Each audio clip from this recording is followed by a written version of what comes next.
আসসালামু আলাইকুম, কেমন আছেন সবাই? আশা করি সবাই ভালো আছেন। আলহামদুলিল্লাহ আমিও ভালো আছি।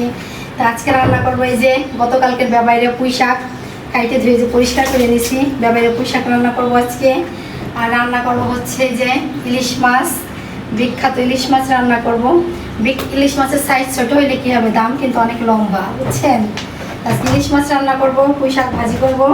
আর ইলিশ মাছ রান্না করবো যে কয়েকদিন আগে যে আমি লাউ আনছিলাম, সেই লাউ দিয়ে রান্না করবো। লাউ তো খাইয়া মনে করেন বেশি মজাও পাই নেই, আবার যে মজা ছাড়া ছিল তাও না, কিন্তু একটু শক্ত সময় লাগছে। তা আজকে শেষ, বতর ছাড়া লাউ আর আমি বাসায় আনবো না, আমার শিক্ষা হয়ে গেছে। আর এই যে মাছ রান্না করার জন্য মশলা বাইটে আমার হয়ে গেছে। মশলার ভিতরে ইলিশ মাছ রান্না করে তোমার বেশি মশলা লাগে না, এখানে সামান্য কিছু জিরা আর হচ্ছে পেঁয়াজ বেটে নিছি। এখন এই যে গোছ গাছ করে নিছি, এখন রান্নাটা চড়াই দিব।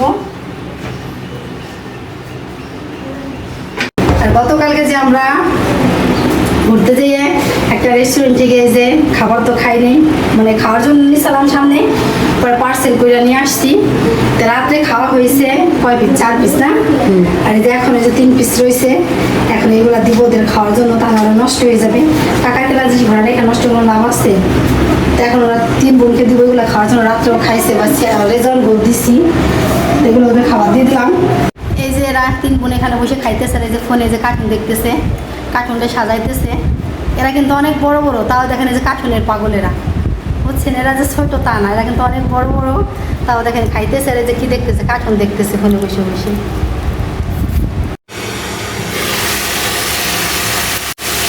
কোরবানির থেকে এই পর্যন্ত তো খালি মাংসই খাইয়ে দিতেছি। আর আজকে মাংস কিছুই না, আজকে পুঁই শাক আর হচ্ছে ইলিশ মাছ, এটাই হবে অনেক সুন্দর খাবার। এখন আর মাংস ভালো লাগে না।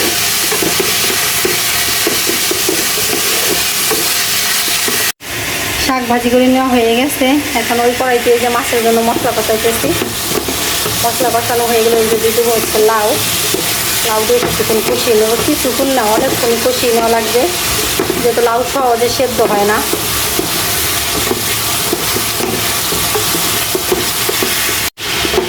মশলা ভালো করে কষানো হয়ে গেছে, এখন লাউ সবজি দিয়ে অনেকক্ষণ পর্যন্ত কষিয়ে নিতে হবে। এতে পানি দিতে হবে। বছরের সময় লাউ দিয়ে যদি মাছ রান্না করি বা ডাল রান্না করি, লাউ থেকে কিন্তু অনেক পানি বের হয়। আর এই লাউ থেকে পানি বের করা তো দূরের, বা পানি বের হওয়া তো দূরের কথা, পানি আরও দিয়ে সেদ্ধ করতে হয়।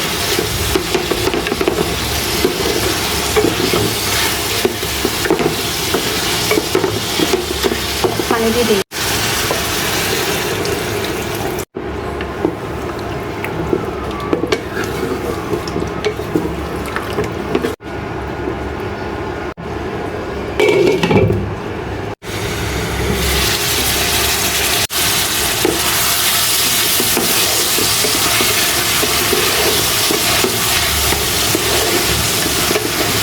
কষানো হয়ে গেছে, তাহলে 12 আনি সেদ্ধ হয়ে গেছে। অনেক পানি দিয়ে যেহেতু সেদ্ধ করে নিচ্ছি, তো এখন ঝোলের পানি দিয়ে দেবো।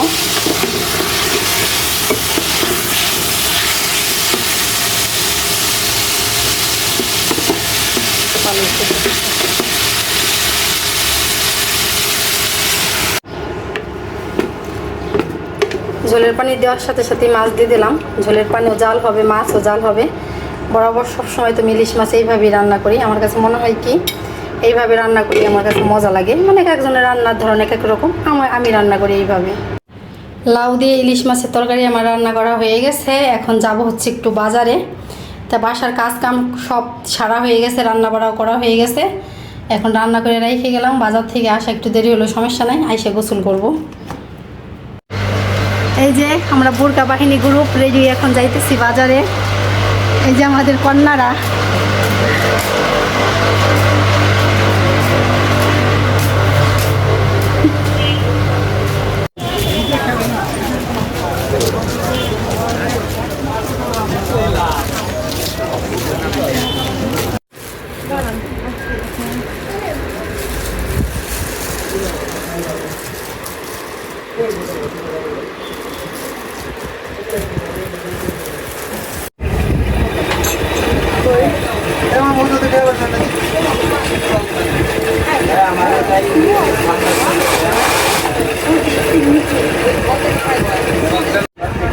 আমাকে 4 গ্লাস দাও। দুপুরে তো বাজারে গেছিলাম, বাজার থেকে বাসায় এসে গোসল করলাম, খাওয়া দাওয়া করলাম। এই যে এখন আবার মায়ের দাদু বাড়ি যাইতেছি।